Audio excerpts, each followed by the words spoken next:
বাসায় থাকা শোপিসগুলো কীভাবে আপনারা খুব সুন্দরভাবে পরিষ্কার করে নিতে পারবেন সেইটার আজকে টিপস সহ ভিডিও আপনাদের সাথে শেয়ার করব।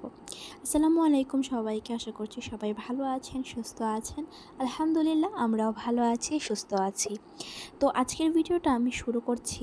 এই যে দেখতে পাচ্ছেন আমার বাসার সব গোল্ডেন সিলভার শোপিসগুলো আমি একসাথে করে নিয়েছি। অনেক দিন হয়ে যাচ্ছে, ব্যস্ততার কারণে এইগুলো ধরা হচ্ছে না, মানে এগুলো পরিষ্কার করা হচ্ছে না। আসলে প্রত্যেক দিন তো আর শোপিসগুলো পরিষ্কার করা সম্ভব হয়ে ওঠে না।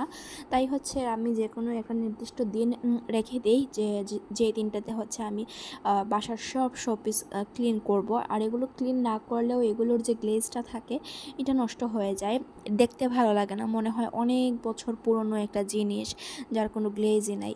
তো এইরকম একটা অবস্থা হয়ে গিয়েছে আমার বাসার সব শোপিসগুলোর। তো আমি ভাবলাম এগুলোকে একটু ক্লিন করি।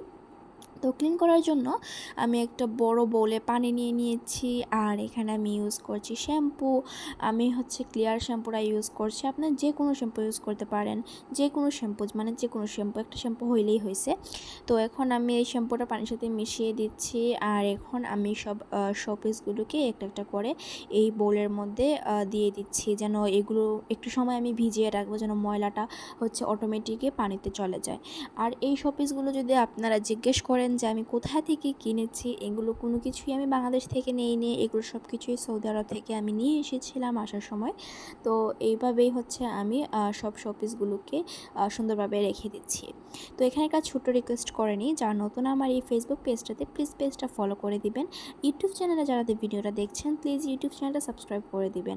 পাশে থাকা ছোট্ট বেল আইকনটা প্রেস করে দিতে ভুলবেন না, তাহলে ভিডিও ছাড়ার সাথে সাথে আপনার কাছে আমার নোটিফিকেশানটা পৌঁছে যাবে। এভাবে ডিশের মধ্যে করে শোপিস রাখার ক্ষেত্রে একটু কেয়ারফুল থাকবেন, যেন একটার সাথে আরেকটা বাড়ি লেগে ভেঙে না যায়, তাহলে কিন্তু শেষ, বড় ক্ষতি হয়ে যাবে। তো এভাবে হচ্ছে আমি একটা ব্রাশ নিয়েছি, একটা যে ব্রাশটা আপনারা ইউজ করেন না এরকম একটা ব্রাশ নেবেন। এরকম ব্রাশ হচ্ছে আমাদের সবার বাসায় মোটামুটি থাকে। তো এরকম করে ব্রাশটা দিয়ে আপনারা শোপিসগুলোকে একটু ঘষে ঘষে, যে জায়গায় ধুলা বালি ময়লা পড়েছে ওই জায়গাটাতে একটু ঘষে ঘষে জিনিসটা ঠিক করে নেবেন আর কি। এই যে দেখতে পাচ্ছেন আমি কিভাবে করছি, আসলে এই প্রসেসটা না আপনারা দেখেই বুঝে ফেলতে পারবেন, খুবই ইজি, খুবই সিম্পল প্রসেস একটা। আর এই যে দেখতে পাচ্ছেন, আর প্রত্যেকটা শোপিস কিন্তু আমার অনেক পছন্দের, অনেক পছন্দের, মানে অনেক পছন্দের, কারণ বেছে বেছে কিনেছি তো তাই। আর প্রত্যেকটা শোপিসই কিন্তু সুন্দর, আমার বাসার ডেকোরেশনের সাথে ম্যাচ করেই হচ্ছে এগুলো নেওয়া হয়েছে। গোল্ডেন কালার, সিলভার কালার আরও আছে। তো বেশিরভাগ শোপিসগুলো হচ্ছে গোল্ডেনের মধ্যে। তো যাই হোক, আমি এই যে দেখতে পাচ্ছেন আমি সবগুলো শোপিসই এইভাবে ব্রাশের সাহায্যে ক্লিন করে নিচ্ছি। আর এই যে দেখতে পাচ্ছেন এটাতে অনেক ময়লা জমে গিয়েছে, আর এইটা হচ্ছে একটা টিস্যু বক্স। তো এগুলো সব এখন সুন্দর করে ক্লিন করে নিচ্ছি আর কি। আর প্রত্যেক দিন এরকমভাবে একটা একটা করে পরিষ্কার করার থেকে আমার মনে হয় এইটা ভালো যে কয়েকদিন পর পর একসাথে সবগুলো জিনিস পরিষ্কার করে নিলে আর কি, তাহলে পরিষ্কারের কতদিন পর পর আপনি করছেন সেটাও আপনার খেয়াল থাকবে।